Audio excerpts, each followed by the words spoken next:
샬롬, 이동춘 목사입니다. 오늘도 여러분의 삶이 주님의 평안으로 가득하시길 기원하며 하나님의 말씀을 나누겠습니다. 오늘 주시는 말씀은 전도서 3장 15절의 말씀입니다. 이제 있을 것이 옛적에 있었고 장래에 있을 것도 옛적에 있었나니 하나님은 이미 지난 것을 다시 찾으시느니라. 아멘. 전도서 3장 15절 말씀을 본문으로 해 아래 새 것이 없다 라는 제목으로 말씀을 나누도록 하겠습니다. 우리는 오늘과 내일에 대한 기대가 있지만 두려움도 있습니다. 그런데 오늘은 어제의 연속이고 내일 또한 오늘의 연속일 뿐입니다. 이것은 살아볼수록 인정하게 되는 사실입니다.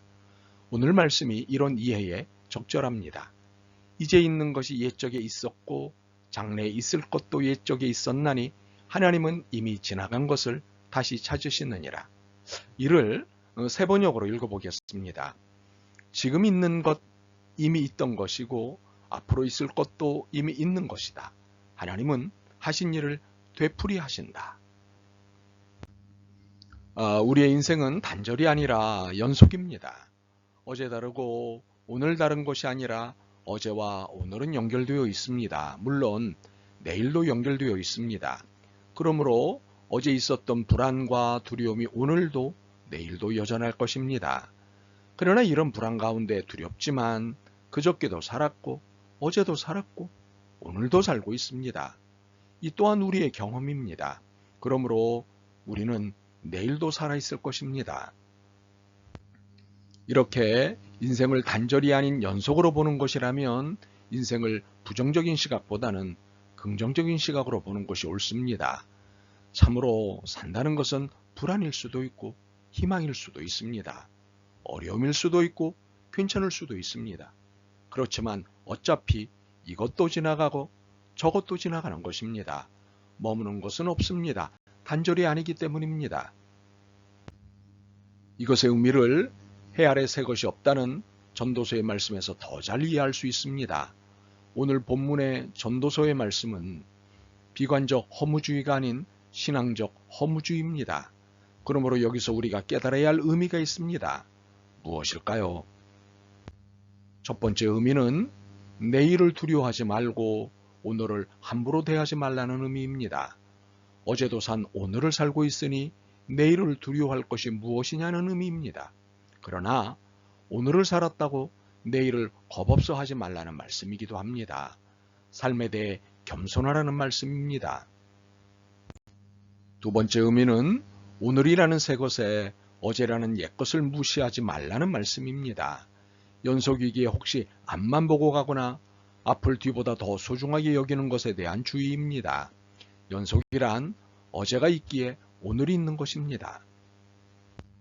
그러므로 어제를 무시하고는 오늘을 읽을 수 없습니다.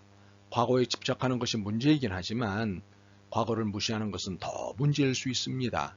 과거는 오늘을 비추는 거울이기에 오늘의 문제를 과거에서 답을 얻을 수 있는 것입니다.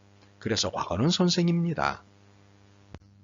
세 번째 의미는 오늘의 권력이 내일까지 권력이지는 않다는 말씀입니다.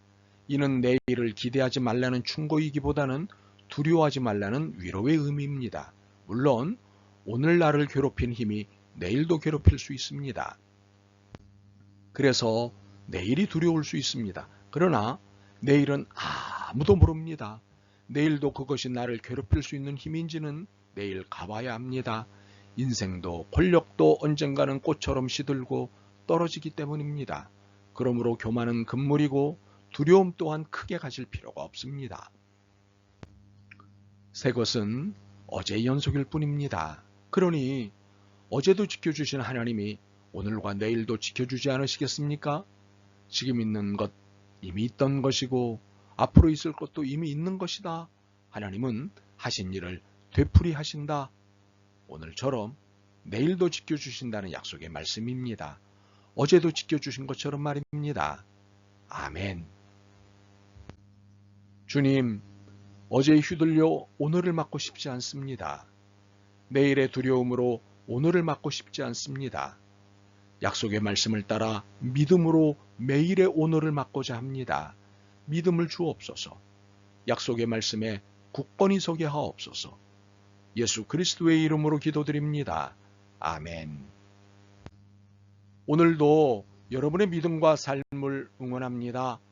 사랑합니다.